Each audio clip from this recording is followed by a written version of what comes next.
আপনি কি মনে করেন এআই মানুষের জ্ঞান চর্চাকে বাধাগ্রস্ত করার একটি ফাঁদ হতে পারে? যেই জিনিসকে আপনি আটকাতে পারবেন না, যেমন যখন প্রথম টিভি আসছিল অথবা যখন প্রথম ফেসবুক আসছিল, তখনকার সাথে এখনকার দৃশ্যকে তুলনা করেন, সেগুলোকে আমরা আটকাতে পারিনি। এআই অলরেডি এমন জায়গায় পৌঁছে গেছে যেটার থেকে পৃথিবী এটার থেকে মুক্ত হতে পারবে না। তো যেটার থেকে পৃথিবী মুক্ত হতে পারবে না সেটা নিয়ে নেগেটিভ চিন্তা না করে কীভাবে আরও পজিটিভলি সেটাকে কাজে লাগানো যায়, এটা চিন্তা করাই বুদ্ধিমানের পরিচয়। বরং আমি মাঝে মাঝে মনে করি যে এটার একটা কল্যাণও হতে পারে। সেটা কি, আমরা আলেম ওলামারা যখন, এটা নাও হইতে পারে, আমার এই কথা নিয়ে হয়তো আমার এই কথাকে ঠিকও ধরার দরকার নেই, আমি আগেই বলে নিচ্ছি, আমার কথা ভুলও হতে পারে। আমরা আলেম ওলামারা অনেক সময় কোরআন এবং হাদিস গবেষণা করে যখন কোনো ফতোয়া দেই, অনেকেই বায়াসড হয়ে ফতোয়া দেয়।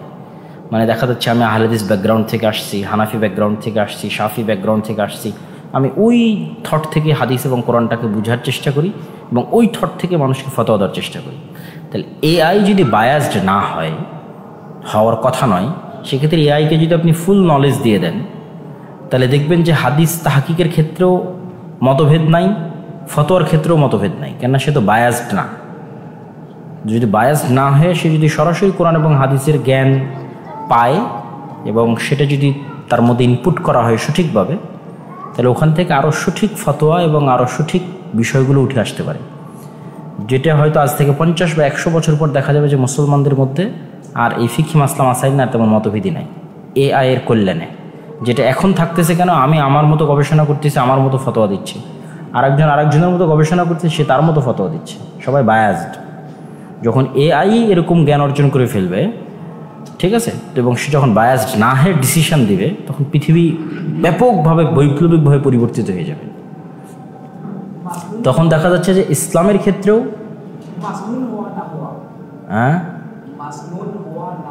হ্যাঁ, তার মানে কি বুঝি নাই? হ্যাঁ, আচ্ছা, আমি বুঝতে পারিনি কথাটা। আচ্ছা, ওটা পরে শুনতেছি।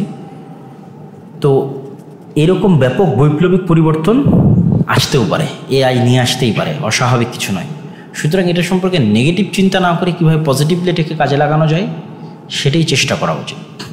যেমন সফটওয়্যার আসার পর আমরা মাকতাবা শামেলা তৈরি করেছি, জামে খাদিমের হারামিনা শরীফাইন তৈরি করেছি, এগুলো আমাদের জ্ঞান গবেষণাকে অনেক দূর আগায় দিয়েছে।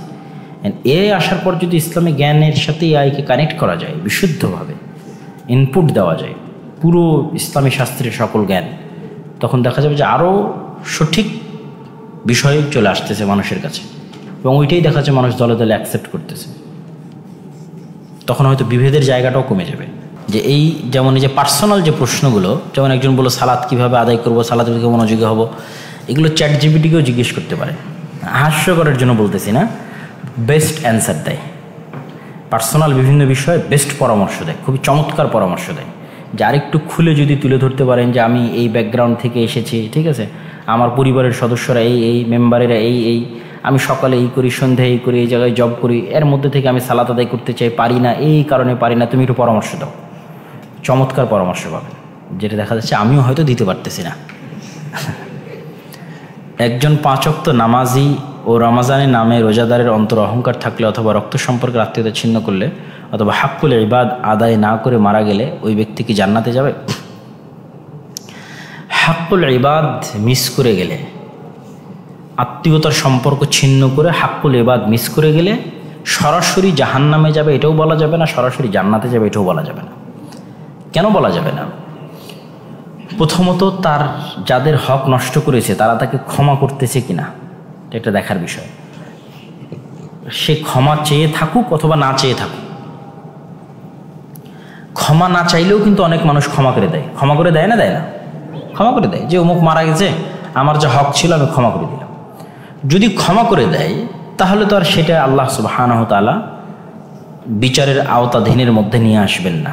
যদি ক্ষমা না করে বিচার হক চায়, তাহলে সেটার অল্টারনেটিভ দেওয়ার মতো সক্ষমতা তার আছে কিনা। দেখা যাচ্ছে অনেক টাকা পয়সা দান করে গেছে, সেখান থেকে নেকির অল্টারনেটিভ সে করতে পারতেছে, নেকি বিনিময় হচ্ছে, যে তুমি অমুকের গীবত করেছো, এটার সমান এত নেকি তোমার থেকে নিয়ে নেওয়া হবে এবং নিয়ে তাকে দেওয়া হবে। এবং এই বিচার ফায়সালার পরও দেখা যাচ্ছে তার কাছে ওই পরিমাণ নেকি আছে যেটা দিয়ে সে জান্নাতে যেতে পারবে, তো যেতেও পারে, কিন্তু অবশ্যই মিটমাট করেই তাকে সামনে আগাতে হবে।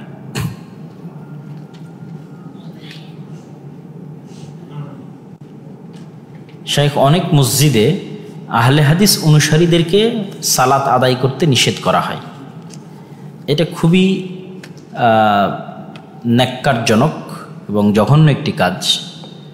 কেননা ওমান আজলামু মিম্মান মানাআ মাসাজিদ আল্লাহ, ওর চাইতে অত্যাচারী কে হতে পারে যে আল্লাহর ঘরে তার বান্দাবান্দিদেরকে আল্লাহর স্মরণ করতে বাধা দেয়।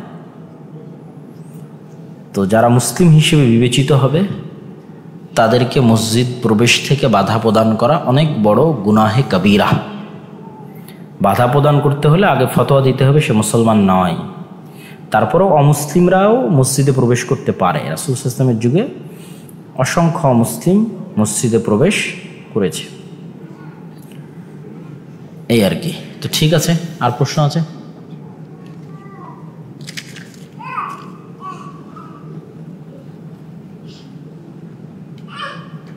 আমাদের সিলেটে কনে দেখতে যাওয়ার সময় বাবা, চাচা, ভাই, দুলা ভাই সবাই মিলে কনে দেখতে যাওয়ার রেওয়াজ আছে।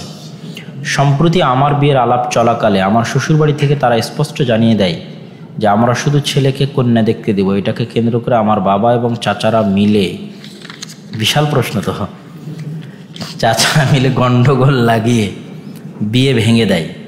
এমতো অবস্থায় আমার বাড়ির লোকদের সাথে আমার ঝগড়া হয় এবং আমি 3 মাস আমার বাবার সাথে কথা বলিনি। মানে সবারই মাথা গরম, যা বোঝা যাচ্ছে। বাবারও মাথা গরম, ছেলেরও মাথা গরম। কম্প্রোমাইজ করতে হবে। বাবার উচিত, বাবার ম্যাচুরিটি হচ্ছে সে কম্প্রোমাইজ করবে, ঠিক আছে? বাবা ইম্যাচুর আচরণ করেছে যেটা তার ম্যাচুরিটির বিরুদ্ধে, ঠিক আছে? এই আচরণের প্রমাণ করে। তারপরে ছেলেকেও এটা করার দরকার নাই যে এই রাগে সে বাবার সাথে সম্পর্ক ছিন্ন করে কথা বন্ধ রাখবে। এটা একটা সামান্য ইস্যু, ঠিক আছে? বুঝাইতে থাকলে, কন্টিনিউয়াস বুঝাতে থাকলে কোনো না কোনো একটার ক্ষেত্রে, এবং শক্ত থাকলে যে আমি এই ওয়ে ছাড়া বিবাহ করব না, তো আলটিমেটলি একসময় বাবাকে মানতেই হবে যে ঠিক আছে এই ওয়েতেই তুমি বিবাহ করো। কিন্তু এটাকে লক্ষ্য করে বাবার সাথে সম্পর্ক ছিন্ন করার দরকার নেই। মানসিক রোগ থেকে মুক্তির উপায় কী? মানসিক রোগ থেকে মুক্তির উপায় হচ্ছে আল্লাহর সাথে সম্পর্ক, আল্লাহর প্রতি আস্থা, আল্লাহর প্রতি বিশ্বাস, আল্লাহ সুবহানাহু ওয়া তাআলা সম্পর্কে জ্ঞান অর্জন করা, আল্লাহ সুবহানাহু ওয়া তাআলা সম্পর্কে জানা, নবীদের জীবনী সম্পর্কে জানা, জ্ঞান অর্জন করা, তাদের কষ্টের সাথে নিজের কষ্টকে তুলনা করা, ঠিক আছে? এবং কি বলে ওর নাম, সাহাবীদের জীবনী সম্পর্কে জানা এবং তাদেরও কষ্টের সাথে নিজের কষ্টকে তুলনা করা। এইগুলোর মাধ্যমেই মানসিক অবস্থা স্বাভাবিক হতে পারে।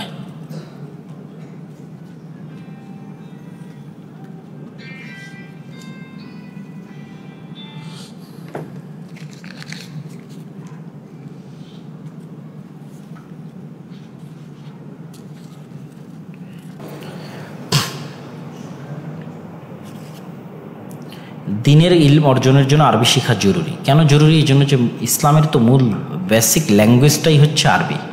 আপনি যতই বাংলায় পড়েন, আরবি শিখে কোরআন পড়ার যে মজা সেটা কোনো দিন বাংলায় পাবেন না।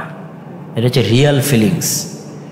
এই জন্য ইবনে তাইমিয়া রাহিমাহুল্লাহ বলেছে সকল মুসলমানের জন্য আরবি ভাষা বুঝার মতো জ্ঞান অর্জন করা ফরজ। আমরা ফরজ বলতেছি না, কিন্তু তিনি বলে গেছেন, অতএব অন্তত চেষ্টা করা উচিত।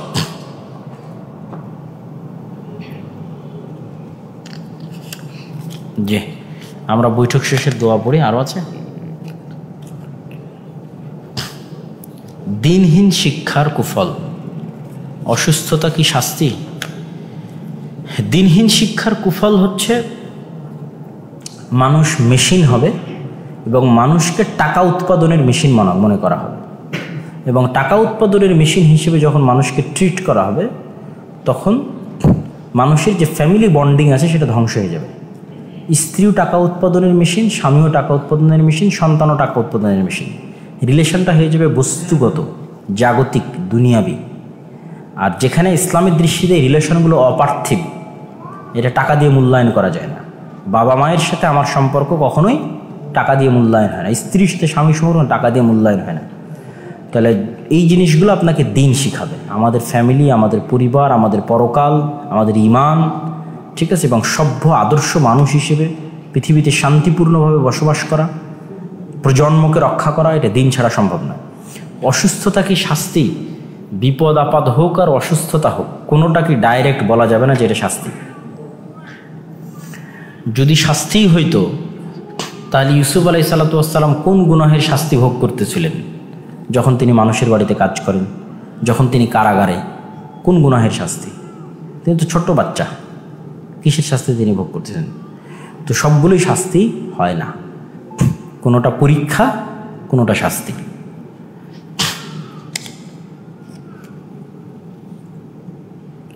বেদাতের কি প্রকারভেদ আছে? আছে। কিছু বেদাত যা মানুষকে কাফের করে দেয়, আর কিছু বেদাত যা মানুষকে কাফের করে না। যেমন শিরকে আকবার, শিরকে আসগার আছে, বড় কুফরি, ছোট কুফরি আছে, ঠিক বেদাতের মতো স্তরভেদ আছে।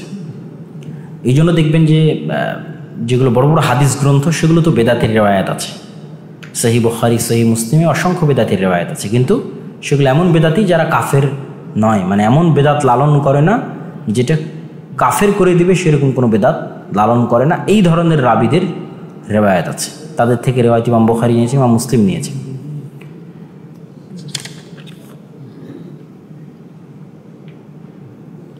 ঈমানাম, নারী অধিকারের বিষয়ে কি ন্যায় নিষ্ঠা নয় ইসলাম? হ্যাঁ, এটা তো আজকে আলোচনা করেছি যে আল্লাহ সুবহানাহু তাআলার কাছে সবাই সমান।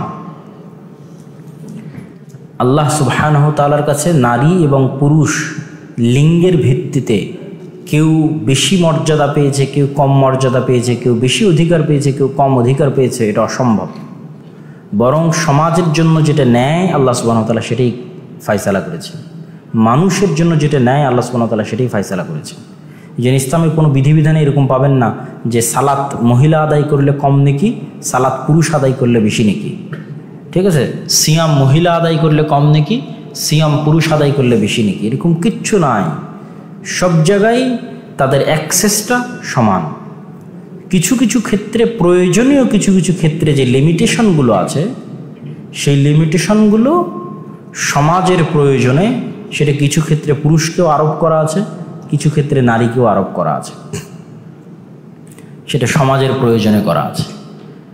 পুরুষের উপর যে ধরনের দায় দায়িত্ব দেওয়া আছে, ওই দায় দায়িত্ব ইসলাম নারীর উপর দেয়নি।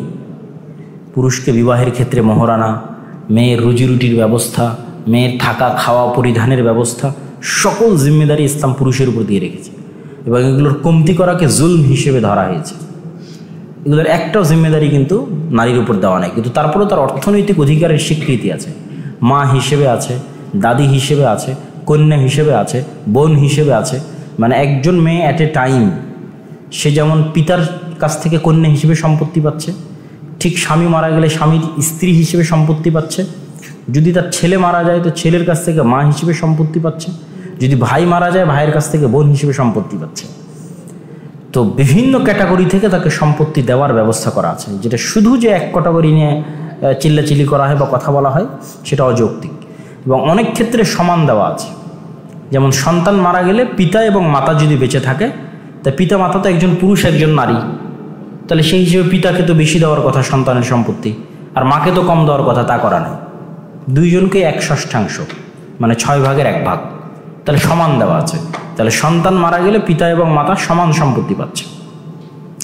তাহলে পার্থক্যটা কিসের ভিত্তিতে? পার্থক্যটা যে মারা যাচ্ছে তার থেকে কে বেশি নিকটবর্তী, কে বেশি দায়িত্ব পালন করে, কে আগে মারা যেতে পারে, এই ধরনের সম্ভাবনার উপর ভিত্তি করে আল্লাহ সুবহানাহু ওয়া তাআলা যে ফ্রেমটা দিয়েছেন, এটা সবচেয়ে নিখুঁত এবং সবচেয়ে ন্যায় নিষ্ঠার উপর ভিত্তি করে দেওয়া। সবচেয়ে নিখুঁত, সবচেয়ে ন্যায় নিষ্ঠা। এর চুল পরিমাণ এদিক ওদিক করতে গেলে অন্যের উপর জুলম হবে।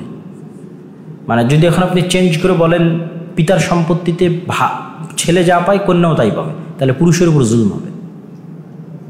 এখনকারটা বেস্ট, নিখুঁত এবং ন্যায়।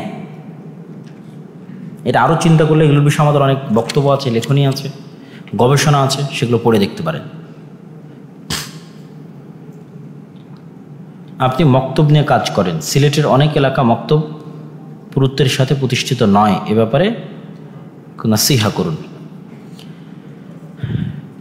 আসলে আমি তো মক্তব নিয়ে বলতেই থাকি, কারণ আমি বলেছি শক্তিশালী প্রতিষ্ঠান, শিক্ষা, জ্ঞান, তাৎক্ষণিক ইনস্ট্যান্ট ফিডব্যাক না নিয়ে সুদূর প্রসারী পরিকল্পনা, যে এখনই 50,000 মানুষ একত্রিত করে আমাকে মিছিল করে সমাবেশ করে লিল্লাহি তাকবীর করে বিজয় করে ফেলতে হবে, তা না করে অ্যাক্ট করা, যে আজ থেকে 50 বছর পর বাংলাদেশের মাটিতে একজন মুসলমানও থাকবে না যে কোরআন জানে না, দিন জানে না। অ্যাক্ট, এটাই কিন্তু আমাদের প্ল্যান, সেটাই কিন্তু দাওয়া ইল্লাহ। এবং দাওয়া ইল্লাহর স্লোগানই হচ্ছে শতভাগ মুসলমানের সন্তানকে দিন শেখানো, শতভাগ, নট 90%, নট 99%, শতভাগ মুসলমানকে দিন শেখানো, কোরআন শেখানো। এটা অ্যাক্ট, এটা পরিকল্পনা। আমি একাই করব, আমার হাত দিয়ে হবে এটা না, কিন্তু এই যে বলতেছি আর তার আরও মানুষ শিখবে, তারা চেষ্টা করবে, এবং হয়তো দেখা যাবে ঠিকই 50 বছর পর বাংলাদেশের সব মানুষ কোরআন জানতেছে এবং দিন জানতেছে এবং জানা অবস্থায় বড় হচ্ছে, সিস্টেম ডেভেলপ হয়ে গেছে। হযরত আদম আলাইহিস সালাম কত বছর আগে পৃথিবীতে এসেছিলেন? পৃথিবীর বয়স কত? সরাসরি পবিত্র কোরআন এবং হাদিসে এক্সাক্ট কোনো সংখ্যা উল্লেখ করা নাই যে কত বছর আগে তিনি এসেছিলেন এবং পৃথিবীর বয়স কত, এক্সাক্ট কোনো সংখ্যা পাওয়া যায় না। ইতিহাসবিদ যারা ইতিহাস ঘেঁটেছেন তারা আনুমানিক যেভাবে হিসাব করেছেন, সে আনুমানিক হিসাব অনুযায়ী ইব্রাহিম আলাইহিসসালাম হবেন এখন থেকে 5,000 বছর পূর্বের। ইব্রাহিম আলাইহিসসালাম হবেন আনুমানিক 5,000 বছর পূর্বে। আর ইব্রাহিম আলাইহিসসালাম থেকে আদম আলাইহিসসালামের গ্যাপিংটা অনেক বড় হবে, কেননা তখন তো আসলে নবীদের হায়াত অনেক বড় ছিল। নূহ আলাইহিসসালাম প্রায় 1000 বছর বেঁচে ছিলেন, ঠিক আছে? তো এরকম ইতিহাসবিদদের অনুমান করলে দেখা যাচ্ছে 10,000 বছর বা 10,000 বছর প্লাস এরকম হতে পারে পৃথিবীর বয়স। আর পৃথিবীতে কোনো, যেমন উনি যেটা জিজ্ঞেস করেছে আর কি, প্রথম মানুষ বা সভ্যতা, পৃথিবীতে কোনো ওই লৌহ সভ্যতা, কোনো যে বিভিন্ন যে সভ্যতা বিজ্ঞানীরা চিহ্নিত করে, এগুলো ভুয়া কথা। প্রথম দিন থেকেই মানুষ সভ্য, প্রথম দিন থেকেই মানুষ শিক্ষিত, কেন আদম আলাইহিসসালাম সবচেয়ে শিক্ষিত মানুষ। তো মানুষ কোনো সময় অসভ্য মূর্খের মতো বসবাস করত, ঠিক আছে, বন জঙ্গলে বসবাস করত, তাদের মধ্যে কোনো সভ্যতা ছিল না, এটা সম্পূর্ণ ভুয়া অযৌক্তিক কথা। বা বানর থেকে ধীরে ধীরে পরিবর্তন হয়ে তারা সভ্য হয়েছে, এটা সম্ভব। পৃথিবীর সবচেয়ে সভ্য এবং সবচেয়ে শিক্ষিত মানুষই প্রথম মানুষ, যিনি আদম আলাইহিসসালাম। এই জন্য মানুষ প্রথম দিন থেকে সভ্য, প্রথম দিন থেকে শিক্ষিত। আদব কায়দা আছে, কথা বলার ধরন আছে, সালামের বিনিময় আছে, কুশল বিনিময় আছে, বিবাহ আছে, সব কিছু আছে। একটা সভ্য সমাজ বলতে যা বোঝায় তা প্রথম দিন থেকে আছে। আর বিজ্ঞান, জ্ঞান বিজ্ঞানের যে উন্নতি, এটার উত্থান পতন আছে। যেমন পিরামিড নিয়ে যদি গবেষণা করা হয় তাহলে মনে হবে এখনকার চেয়ে তারা বেশি উন্নত ছিল। তাদের ম্যাথের যে ক্যালকুলেশন বা সায়েন্সের যে ক্যালকুলেশন, সেটা এখনকার চেয়ে বেশি উন্নত মনে হয়। তাদের যে আর্কিটেকচারাল যে নলেজ, এখনকার চেয়ে উন্নত মনে হয়, ঠিক আছে? তো এই জন্য সভ্যতা বা জ্ঞান বিজ্ঞানের যেটা, এটা উত্থান পতন হওয়া স্বাভাবিক। এখন যেটা আছে এটাই যে সর্বোচ্চ, এটা বলারও সুযোগ নেই। এর চাইতে সর্বোচ্চটা হয়তো অতীতে অতিক্রম হয়ে গেছে, সেটাও হতে পারে।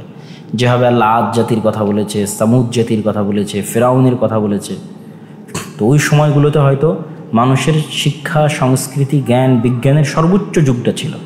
এখন হয়তো তার চেয়ে তো দুর্বল যুগে আমরা বসবাস করতেছি, অস্বাভাবিক কিছু নয়। আবার এটারও যে ধ্বংস হবে না, পতন হবে না, সেটাও নয়।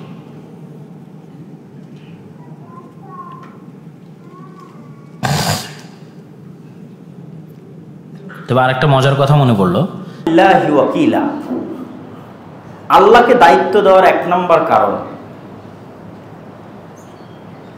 আপনি আজকে যখন মাহমুদপুরে আছেন, তখন মাহমুদপুরের স্থানীয় কোনো নেতা আপনাকে হেল্প করতে পারে। আমরা যখন ব্রাহ্মণবাড়িয়ায় গেছি, তখন ব্রাহ্মণবাড়িয়ার হেফাজতের নেতা হয়তো আমাদেরকে হেল্প করতে পারে, তার কাছে আমরা সাহায্য নেওয়ার জন্য গেছি, কিন্তু সে আপনাকে এখানে হেল্প করতে পারবে না। অথবা বাংলাদেশের বাইরে বের হয়ে যান, যে বাংলাদেশের প্রধানমন্ত্রীও আপনাকে আমেরিকাতে কোনো হেল্প করতে পারবে না।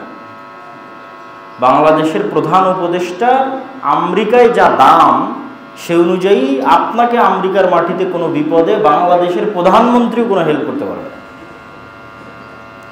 তাহলে প্রত্যেক যার কাছে আমি সাহায্য নিতে যাচ্ছি, তার সাহায্য করার লিমিট আছে।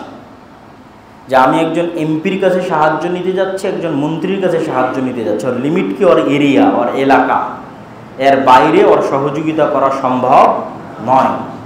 তো আল্লাহ সুবহানাহু ওয়া তাআলা বলছেন কেন আল্লাহকে দায়িত্ব দিতে, বলছেন ওয়ালিল্লাহি মা ফিস সামাওয়াতি ওয়া মা ফিল আরজ। আর এক আয়াতে বলছেন রব্বুল মাশরিক ওয়াল মাগরিব, আল্লাহ হচ্ছে পূর্বের প্রতিপালক, পশ্চিমের প্রতিপালক, উত্তরের প্রতিপালক, দক্ষিণের প্রতিপালক। মা ফিস সামাওয়াতি ওয়া মা ফিল আরজ, আসমান এবং জমিন এবং তার মধ্যে যা কিছু আছে সকল কিছুর উপর একচ্ছত্র মালিকানা কার? আল্লাহ। তাহলে তুমি বাংলাদেশে থাকো, আমেরিকায় থাকো, ব্রাহ্মণবাড়িয়ায় থাকো, মাহমুদপুরে থাকো আর কেরানীগঞ্জে থাকো, তোমাকে প্রথমে সহযোগিতা করতে পারবে কে? আল্লাহ।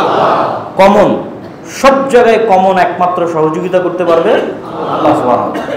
2 নাম্বার যে উদাহরণটা দিয়ে শুরু করেছিলাম, যে আপনি আপনার ভাইকে দায়িত্ব দিয়ে যাচ্ছেন যে আমি মারা যাচ্ছি, তুমি আমার ছেলেকে দেখে শুনে রাখো। তো আল্লাহ সুবহানাহু ওয়া তাআলা বলছেন যে তিনি হচ্ছেন হাইয়ুন কাইয়ুম, তিনি হচ্ছেন চিরঞ্জীব, চিরস্থায়ী।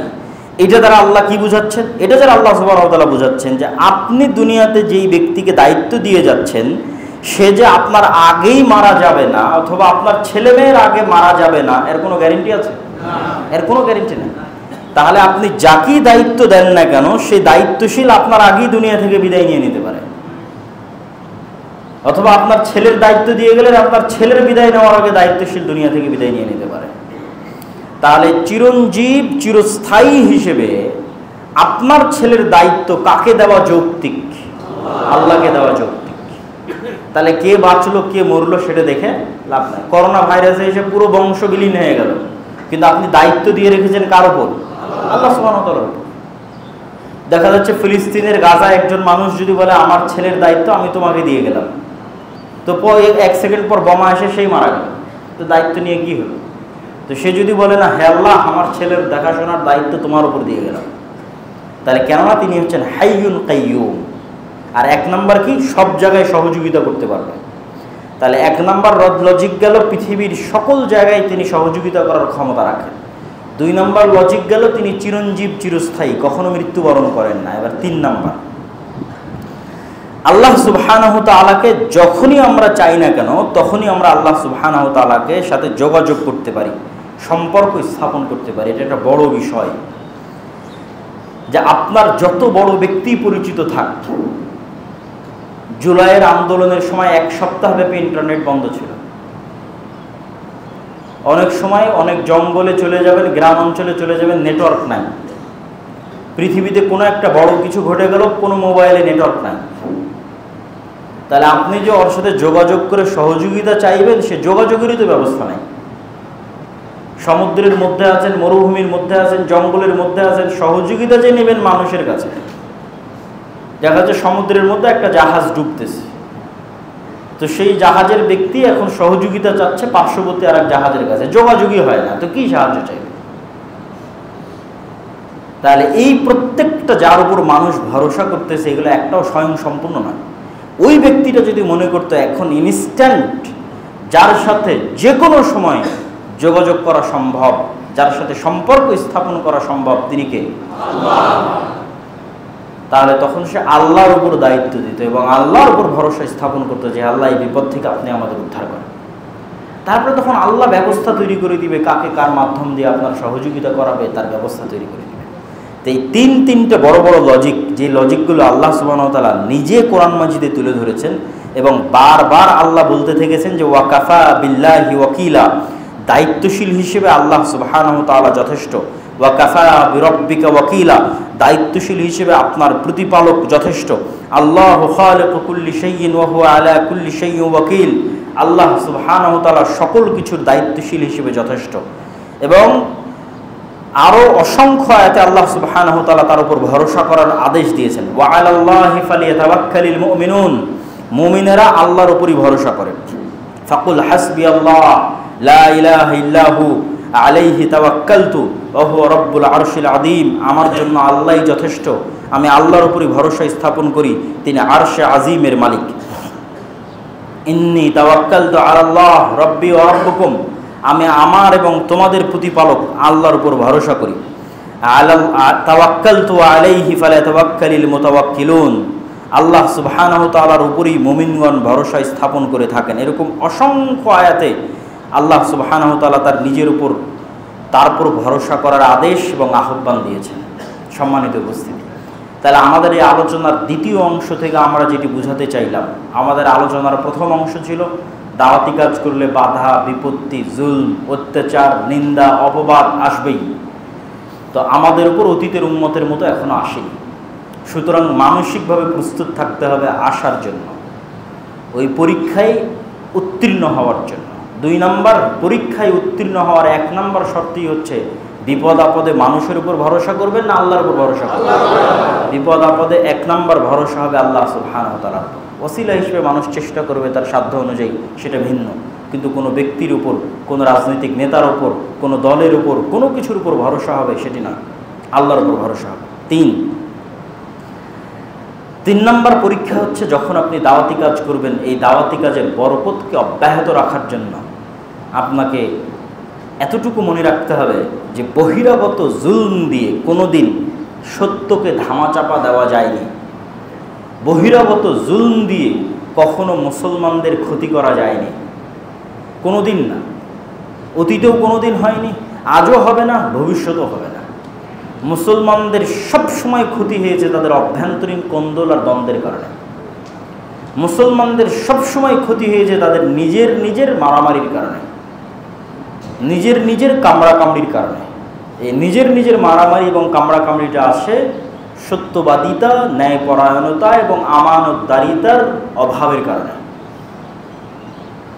এই জন্য যারাই মসজিদ প্রতিষ্ঠা করেন, মাদ্রাসা প্রতিষ্ঠা করেন, দাওয়াতি কাজ করেন, তারা যদি মনে করেন আমি নিজে, আপনারা যে অবস্থায় আছি কেন, যদি মনে করেন যে আপনার এই কাজের বরকতটা ধরে রাখতে হবে, তাহলে এতটুকু নিশ্চিত থাকেন বাহিরের কেউ আপনার এই কাজের বরকত জুলম দিয়ে ছিনিয়ে নিতে পারবে না।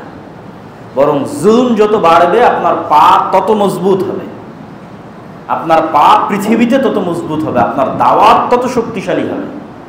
কিন্তু আপনার এই দাওয়াত ধ্বংস হয়ে যাবে, বরকত উঠে যাবে, আজ আছে কাল নাই হয়ে যাবে, যখন আমানতদারিতা, ন্যায়পরায়ণতা, সত্যবাদিতার অভাব দেখা দিবে এবং সেই জায়গায় পারস্পরিক কোন্দল, গীবত, কামড়াকামড়ি, মারামারি এগুলো জায়গা করে নেবে তখন। এবং এতটুকু মনে রাখবেন, এই বিপরীত স্বভাবটাই হচ্ছে গোলামির স্বভাব, দাসত্বের স্বভাব। আর উদারতা, সত্যবাদিতা, ন্যায়পরায়ণতার স্বভাব হচ্ছে নেতার স্বভাব, নেতৃত্বের স্বভাব এবং বিজয়ী ব্যক্তির স্বভাব, স্বাধীন মানুষের স্বভাব। আমাদের নবী মুহাম্মদ সাল্লাল্লাহু আলাইহি ওয়াসাল্লাম স্বাধীনচেতা, উদারমনা ছিলেন। ফলত এই জিনিসগুলো তার কাছে অনেক সহজ ছিল। তার সত্যবাদিতা, তার ন্যায়পরায়ণতা, তার আমানতদারিতার কারণে মানুষ দলে দলে ইসলাম গ্রহণ করেছে। একটা ছোট্ট ঘটনা সংক্ষিপ্ত আকারে শুধু আল্লাহর নবীর এটির উপর বলে বক্তব্যের শেষের দিকে চলে যাব। কোনো এক যুদ্ধের সময়, কোনো এক সফরের সময় কোনো পানির ব্যবস্থা নাই, এমন এক জায়গায় পৌঁছে গেছেন আল্লাহর নবী, তার সাহাবীদের সহ পানির ব্যবস্থা নেই। তো সাহাবীদের তিনি পাঠিয়েছেন পানির অনুসন্ধানের জন্য, একদম শর্টকাটে বলতেছে। তো সাহাবীরা অনুসন্ধানে বের হয়ে দেখে একজন মহিলা কলসে করে পানি নিয়ে, মাটির মটকায় করে পানি নিয়ে ফেরত আসতেছে। সেই মহিলাকে রাস্তা আটকে সাহাবীরা জিজ্ঞেস করছে, কোথায় থেকে পানি এনেছো? তো বলে, আমি গতকাল এই সময় এখানে ছিলাম। তার মানে 24 ঘন্টার দূরত্ব থেকে পানি নিয়ে আসতেছে।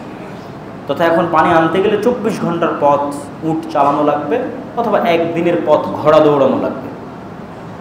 তো সেটা তো সম্ভব নয়। তো বলে, আমাদের নবী মুহাম্মদ সাল্লাল্লাহু আলাইহি ওয়াসাল্লাম তোমার সাথে একটু কথা বলতে চায়। তো মহিলা বলে, কোন নবী? যে নিজের ধর্ম ত্যাগ করেছে, সাবি, মুরতাদ হয়ে গেছে, মানে তাদের ভাষায় তারা মুহাম্মদ সাল্লাল্লাহু আলাইহি ওয়াসাল্লামকে সাবি বলতো। তো বলে, হ্যাঁ তিনি। তো ঠিক আছে, মুহাম্মদ সাল্লাল্লাহু আলাইহি ওয়াসাল্লামের কাছে সেই মহিলা উপস্থিত হলো। মুহাম্মদ সাল্লাল্লাহু আলাইহি ওয়াসাল্লাম তাকে বললো, তোমার একটু পানির দরকার। মহিলা বলল যে আমার ছোট ছোট বাচ্চা আছে, আমি বিধবা মহিলা, আমার স্বামী নাই, ছোট ছোট বাচ্চাদের আমিই দেখাশোনা করি, তো এই পানি আমি আপনাকে দিলে আমার জন্য এটা অনেক কষ্টকর হবে। রাসূলুল্লাহ বলল, ঠিক আছে, তোমার পানি আমরা ব্যবহার করব না, তবে তোমার পানির আমরা সহযোগিতা নেব, পানি তোমার যেরকম আছে সেরকমই থাকবে।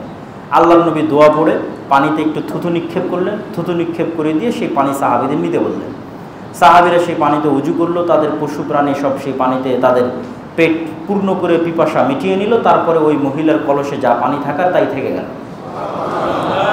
এবার রাসূল সাল্লাল্লাহু আলাইহি ওয়াসাল্লাম সাহাবীদের বলল, তোমাদের যার কাছে যা জিনিসপাতি টুকটাক দেওয়ার মতো আছে, খেজুর, ছাতু, ঠিক আছে, যার যতটুকু আছে সে ততটুকু জমা করো। একটা চাদর বিছিয়ে দেওয়া হলো, সাহাবীরা যার কাছে একটু খেজুর ছিল, একটু ছাতু ছিল, সেগুলো জমা করে সেটা আল্লাহর নবী বেঁধে ওই মহিলাকে বলল, এটা তোমার ছোট ছোট বাচ্চার জন্য আমরা তোমাকে হাদিয়া দিলাম। তখন সেই মহিলা সেখান থেকে বিদায় নিয়ে চলে গেল। কোনো এক যুদ্ধের সময়, একদম সংক্ষেপে বলতেছি, কোনো এক যুদ্ধের সময় মুসলিম বাহিনী ওই মহিলার গ্রামে যুদ্ধ করতেছে না, অথচ ঠিকই আশেপাশে যুদ্ধ করতেছে। তখন গ্রামবাসী পরস্পর জিজ্ঞেস করতেছে যে আমাদের গ্রামে কেন যুদ্ধ আসে না। তখন ওই মহিলা ধারণা করতেছে আল্লাহর নবীর ব্যবহার থেকে যে হয়তো আমি ওই দিন যে পানির মাধ্যমে সহযোগিতা করেছিলাম এই কারণে হয়তো মুহাম্মদ সাল্লাল্লাহু আলাইহি ওয়াসাল্লাম নিষেধ করে রেখেছে। তখন পুরো গ্রামবাসী আশ্চর্য হলো যে আমাদের গ্রামের যাকে আমরা দামই দেই না, মূল্যায়নই করি না, সেই মহিলার এতটা দাম মুহাম্মদ সাল্লাল্লাহু আলাইহি ওয়াসাল্লামের কাছে। তখন পুরো গ্রামবাসী মিলে ওই মহিলা সহ মুহাম্মদ সাল্লাল্লাহু আলাইহি ওয়াসাল্লামের কাছে এসে ইসলাম গ্রহণ করলো। তো এখান থেকে যতটুকু শিক্ষা সেটা হচ্ছে, ধরেন আমার এবং আপনার মতো যদি মুসলমান হতো, যেই মুসলমানের স্বভাবের মধ্যে গোলামি আছে, মানে কামড়া কামড়ি, মারামারি, হিংসা বিদ্বেষ, ওকে টেনে নামানো, ওরটা ছিনিয়ে নেওয়া, সে গিয়ে আগে ওই মহিলাকে বলতো, এই তুই তো কাফের, মুরতাদ, দে তোর পানি দে, তোর পানি আমার লাগবে। কেন? গোলামের স্বভাবকে একটা টাকার জন্য কাড়াকাড়ি করা, একটা টাকার জন্য মারামারি করা, কাকে কত নিচে নামানো যায় তার জন্য চেষ্টা করা, গীবত, তোহমত, অপবাদ দিয়ে ধ্বংস করে দেওয়া। তো সেই কাজটাই কিন্তু করা হতো।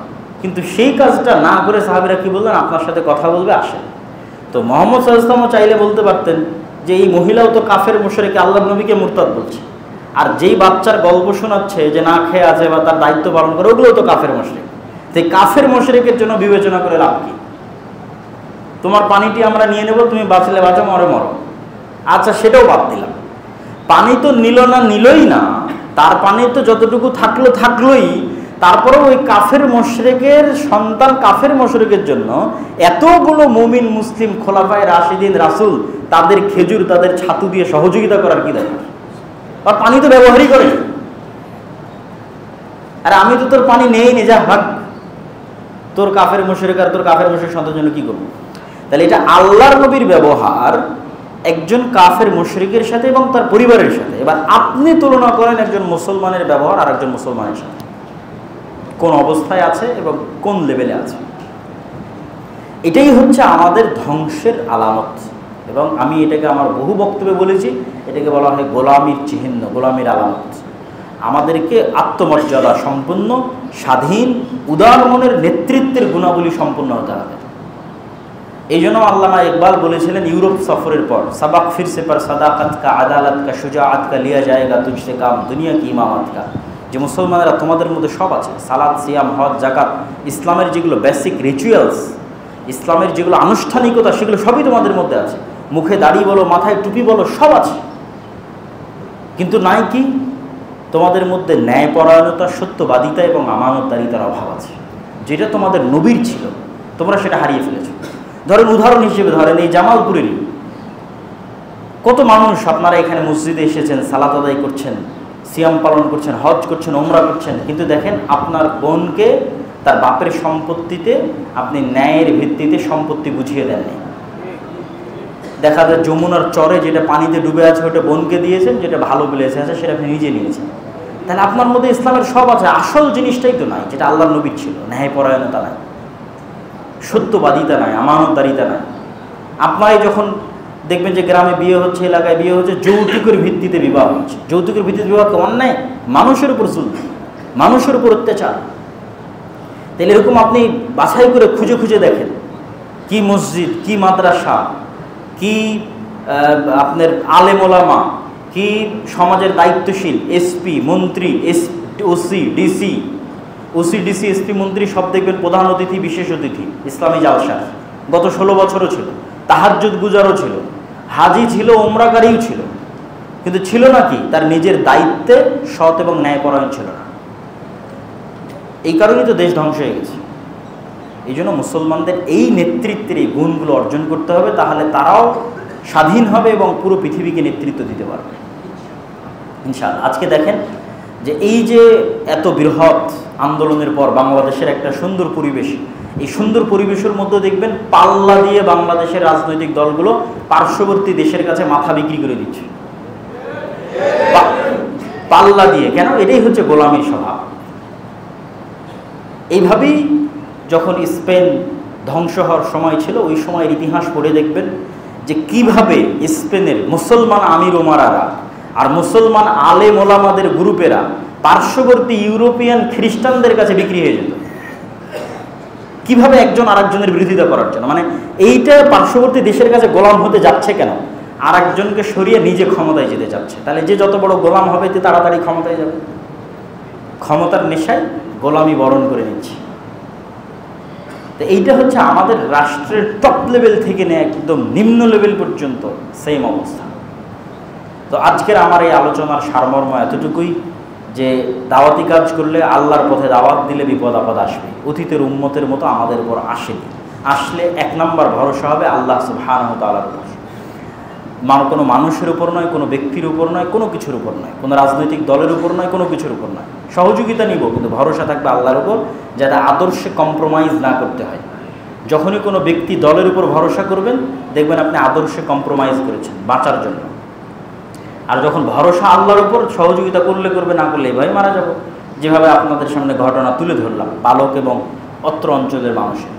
3 নম্বর কি? আপনার দাওয়াতি কাজ কোনো কারণেই বাধাগ্রস্ত হবে না যদি আপনি সত্যবাদী, আমানতদার, ন্যায়পরায়ণ অবস্থায় উদার মন নিয়ে সকলের কল্যাণকামী হয়ে দাওয়াতি কাজ করেন। তাহলে রাসূল সাল্লাল্লাহু আলাইহি ওয়াসাল্লামের ব্যবহার যেমন একটা উদাহরণ দিলাম, ওই রকমের পর্যায়ে যদি থাকতে পারেন, তাহলে ওই যে মানুষ দলে দলে দিনে প্রবেশ করবে, দলে দলে মানুষ ইসলাম গ্রহণ করবে। এখন দলে দলে করে না কেন?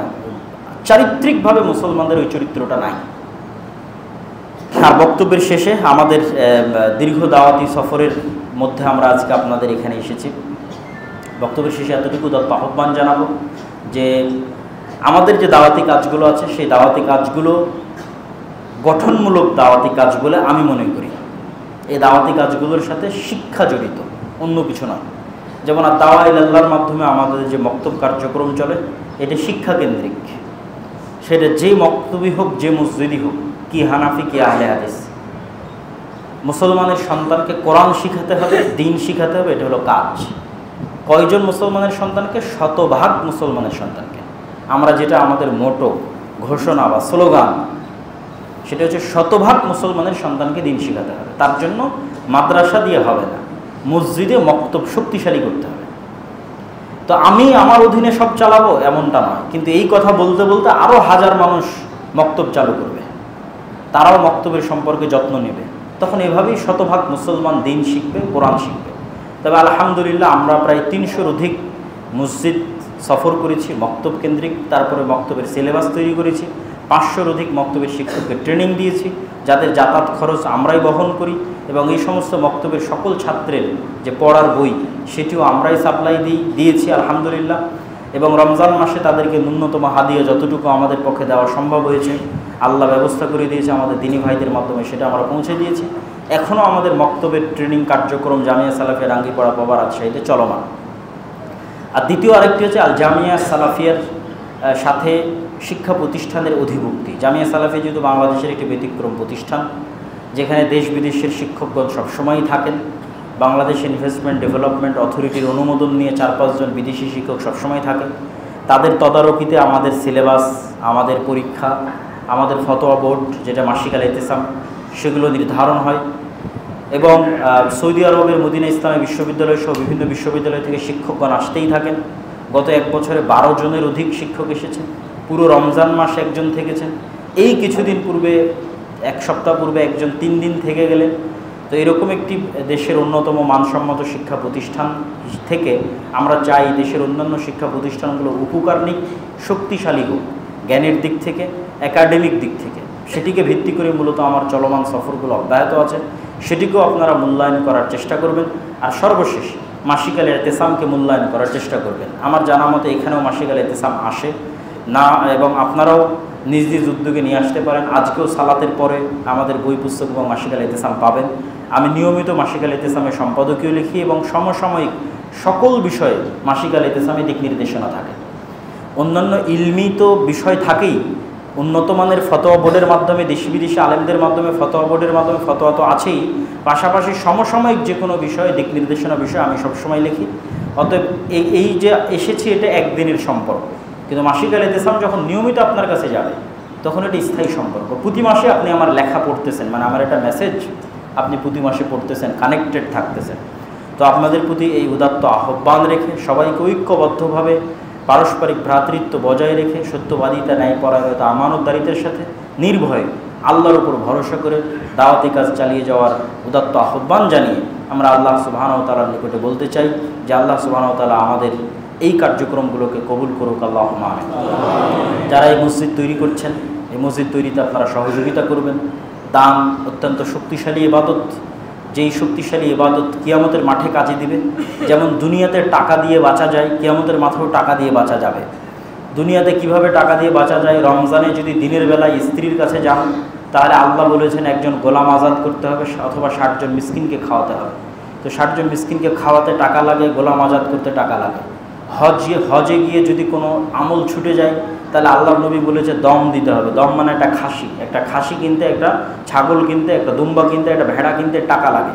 তো দুনিয়াতেই বিভিন্ন ইবাদতের বিভিন্ন ভুলের কাফারা টাকা দিয়ে আদায় হয়, তার বিধান আছে। অসংখ্য গুনাহের কাফারা দুনিয়াতে টাকা দিয়ে আদায় করার ব্যবস্থা আছে। এই একই সিস্টেম কিয়ামতের মাঠে থাকবে, কিন্তু কিয়ামতের মাঠে নতুন করে টাকা পাওয়া যাবে না।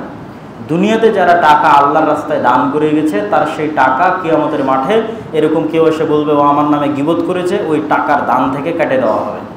কেউ এসে বলবে যে তুমি তো এই ইবাদত ঠিকঠাক মতো করনি, তখন ওই দান থেকে সেটা পূর্ণ করে দেওয়া হবে। যে কোনো ইবাদত, যে কোনো গুনাহ সেটাকে ট্যাকেল দিতে পারে এরকম পাওয়ারফুল ইবাদত হচ্ছে দান। এরকম পাওয়ার ক্ষমতা আল্লাহ টাকার মধ্যে দিয়ে রেখেছে। তা আপনারা এই মসজিদ, এই মাদ্রাসা, এখানে এগুলোকে সহযোগিতার হাত বাড়িয়ে দিবেন। আল্লাহ সুবহানাহু ওয়া তাআলা আপনাদেরকে কবুল করুক, আমাদেরকে কবুল করুক, আল্লাহুম্মা আমিন। আলহামদুলিল্লাহ ওয়াহদা ওয়াসসালাতু ওয়াসসালামু আলা মান লা নাবিয়্যা বা'দা। ইয়া আইয়ুহাল্লাযীনা আমানু সাল্লু আলাইহি ওয়া সাল্লিমু তাসলিমা। আল্লাহুম্মা সাল্লি আলা মুহাম্মাদ ওয়া আলা আলি মুহাম্মাদ كما صليت على إبراهيم وعلى آل إبراهيم إنك حميد مجيد. اللهم بارك على محمد وعلى آل محمد كما باركت على إبراهيم وعلى آل إبراهيم إنك حميد مجيد. ربنا ظلمنا أنفسنا وإن لم تغفر لنا وترحمنا لنكونن من الخاسرين. ربنا آتنا في الدنيا حسنة وفي الآخرة حسنة وقنا عذاب النار. رب ارحمهما كما ربياني صغيرا. رب ارحمهما كما ربياني صغيرا. رب ارحمهما كما ربياني صغيرا. اللهم